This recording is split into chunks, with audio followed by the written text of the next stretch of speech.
Randy Crabtree here. We are at day 2 of Bridging the Gap 2024, second year of our conference. I'll tell you this, I am having a great time. Everything's been fun. Everything's been exciting. Everything's been awesome. All our speakers have been amazing. And believe me, I'm flying high right now. And I'm especially flying high because I get to sit and talk with Geof Brown, head of the Illinois CPA Society. Geof, thanks for sitting down. No problem, Randy. Thanks for having us. It's really exciting to finally get to see the conference. Yeah, well, and you have a conference coming up next week? Oh, next. No, we have some daylight this year. So our Summit 24 is the last week in August, right down the block at the Stevens Convention Center. I honestly think I was thinking it was this next week. Oh, so you might be able to come. I might be able to come because I had sent you an email saying I wouldn't be able to come, but I might be able to come. So I'm going to see if I can do that. But I did not get any speaking invitation, so I'm not sure. Next year. You know, I'm joke, right? All right, so I'm going to ask a few things. Again, I truly appreciate you being here. And impressions of the conference so far? You seen anything you like or dislike even? You tell me anything. No. I mean, honestly, you mentioned it last year because of the proximity to our event. It didn't work out, so we were really excited about the fact that it did work out this year for a couple of different reasons. You know, one, just walking in, just the sense of community. Seeing so many fresh faces on the practitioner side, the involvement from your partners and sponsors, just the way that they're activating around the content. And I'm sure a lot of that has to do with you, but also I'm sure they're seeing a return on their investments. So, you know, that says to me that this is a unique event. There's some people here that I know we've wanted to get in front of. Nice. And so the fact that we were able to be a part of it, thank you for that. Oh no, thank you. Believe me, I keep pinching myself. What are people doing here? What's going on? How did this happen? Well, I think it's the foundation. Meaning that it's a topic, it's a topic area that we don't spend enough time talking about, but doing it under the guise of the profession, I think is incredibly important. So hopefully it creates the space for the rest of us to kind of hedge in on this a little bit. I agree. It's you said community. A big aspect of this conference is community, and in general, I think you and I may have just talked about this in the hallway. This profession is very much collaborative, looking to help each other out, we're not protective of that my idea. I'm going to keep it. I'm not going to share my knowledge with anybody else. We're very much, let's help the profession, which I love so much. And to that point, you just got out of a session that you presented with Christine, who was actually in the room with us. You know, we just did a great session. It's a topic that, you know, over the course of my time with the Society has become incredibly important. It's around writing retention. And, you know, I think a lot of people would argue that, you know, the model was never built on 100% retention, which is fine. But when you think about what we're dealing with from a talent shortage on the front end, the fact that we're not doing as much as we possibly can to retain our best and brightest, and even some of the people that have potential, it says that we need to be having more conversations around what firms and employers can do, and then what responsibility employees have for owning their own experience and being advocates for themselves.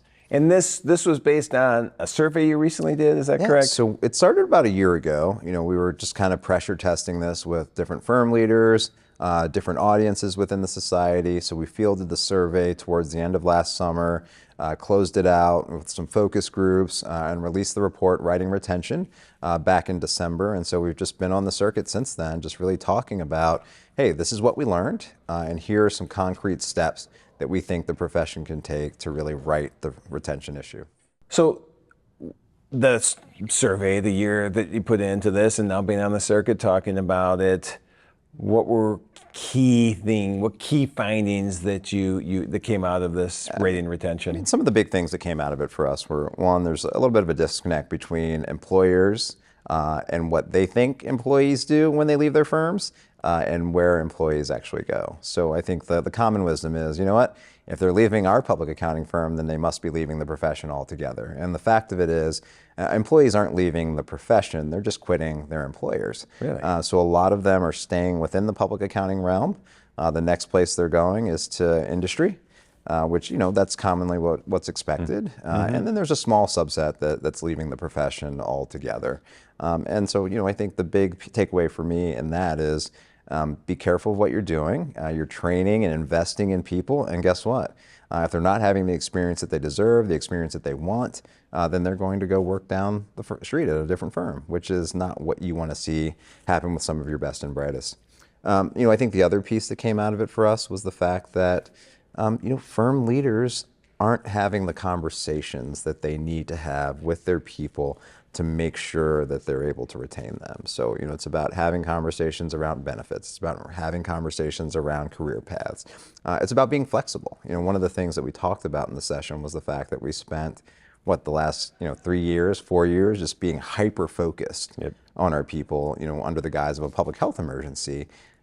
But we can't revert back to the way things were pre-pandemic because they've gotten a taste of what it means to be valued and appreciated.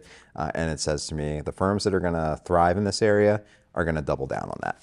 Oh, and I hope that we're going to see more of that. You were gracious enough to sit into our lunch session today where we revealed some results on a satisfaction survey. And I think that ties in nice with what you were just saying.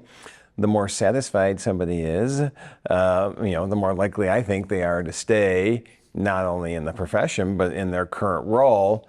I am a huge fan of allowing people to concentrate on the areas within the practice, within the firm, within the profession that they're most passionate about. Mm-hmm. If you can do that, then you are going to be satisfied with your work. You're going to be uplifted by it. You're going to enjoy what you're doing.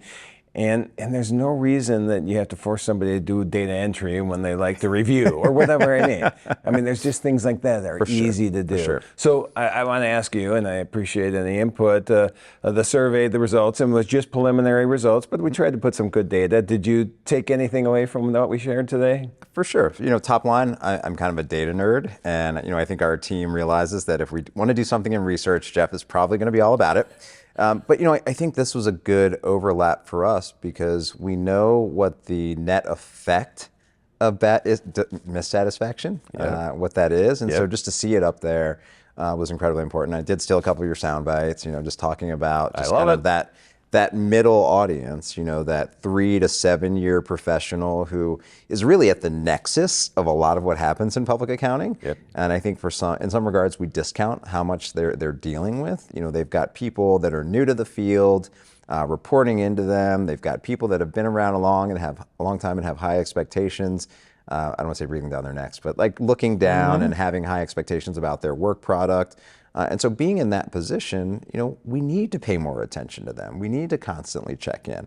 We need to make sure that they're doing work that they find meaning in, that they understand what the road ahead looks like. And so, hearing you all in a few minutes talk about that was like, okay, we got to work this into our presentation. We got to work that into our presentation. Really nice. And so I actually made a note to myself to have our editor think about, okay, when they get this done, how do we, go the other way around and get some of your data in our spots? Oh, that's it. Collaboration. Yep. Part of what we do. And actually, even with, and Jennifer Wilson's here, and she's part of the National Pipeline. Do you know what that's called? National Pipeline Advisory Group. Yep. And I did share in our session. I'm like, okay. They're like, well, why are you talking about pipeline? Because this 1 to 5 year leakage point is huge. Yeah.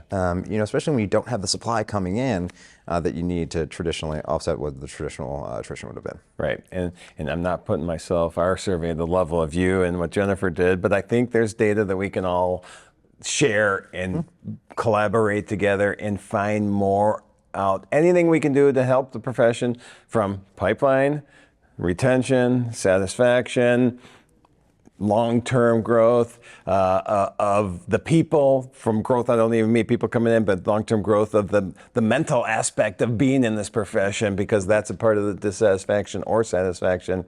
I think the better. And if I can do a little bit of help in the profession I love, I'm going to try. Yeah, but I think that's important these days, just because when you think about the individual coming out of college these days, and this is all driven by the fact that we were down at U of I, did a student panel, did an educator panel, and we asked the educators, hey, what advice do you have for those of us that work in public accounting, support public accounting firms? And the thing that they said was, you need to be prepared for what this next generation is bringing to the table. There's a lot of good, meaning, their digital acumen is huge. Their desire to do some social good and make an impact, huge.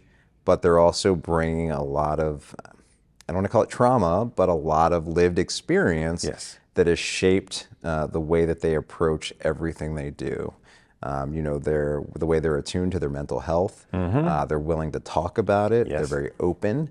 And I don't know that a lot of firms and a lot of firm leaders are necessarily equipped to deal with that. And so I think the fact that you're starting these conversations is incredibly huge for the future of the profession. And part of our survey, we saw that not many people currently in the profession feel that they're getting supported on the mental health aspect of what's going on, and I think we need to do more of that. Based on all these surveys and everything that we just talked about, did the pipeline survey affect you or play into what you were doing at all? I mean, because we're talking retention. I mean, that's where you're concentrating on, which I think is awesome.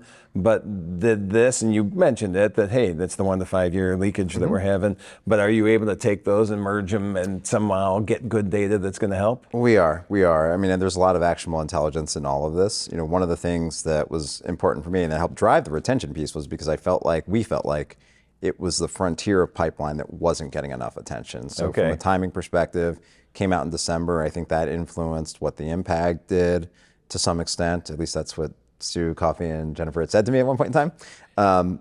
But just hearing what students had to say about their expectations for the future, hearing where professionals want to lend their time going forward.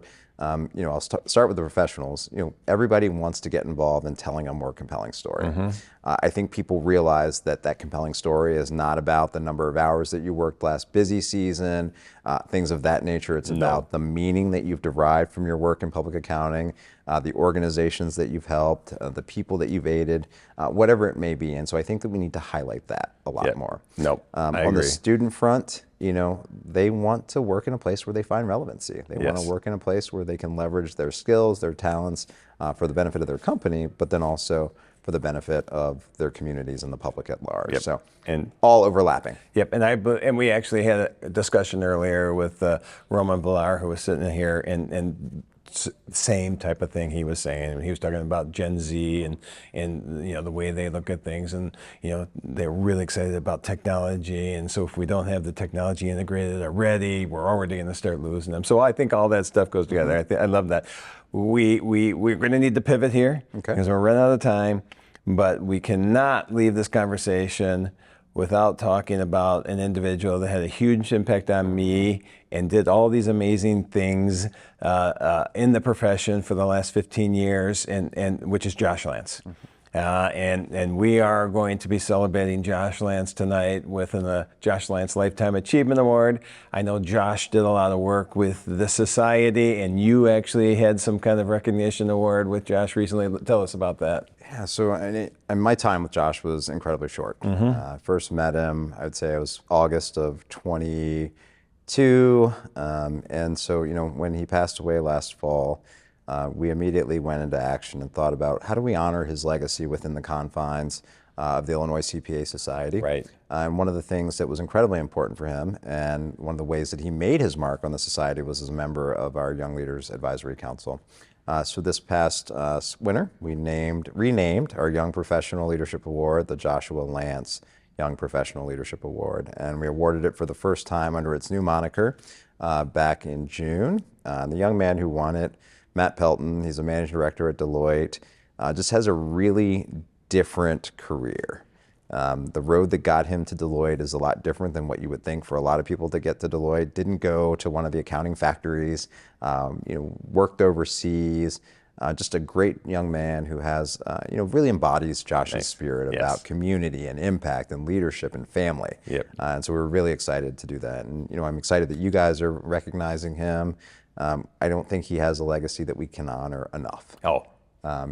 We need to keep talking about the things that were important to him, because I think they're going to be the cornerstones of the future of the profession. Yeah, he was the future of the profession 15 years ago, way before everybody else is starting to make that pivot. And for me, it's just, I don't think this conference exists without the conversation I had with him 5 years ago. I love it. So I'm glad you were able to do that. I'm glad we're able to do that. And I'm just going to tell you this right now. This was an honor. I am so happy that I got to sit down and talk with you. Thank you. What you have done with that report and what you're doing with the society is great. And so thank you again for being here. Thank you for having me, Randy. Appreciate it.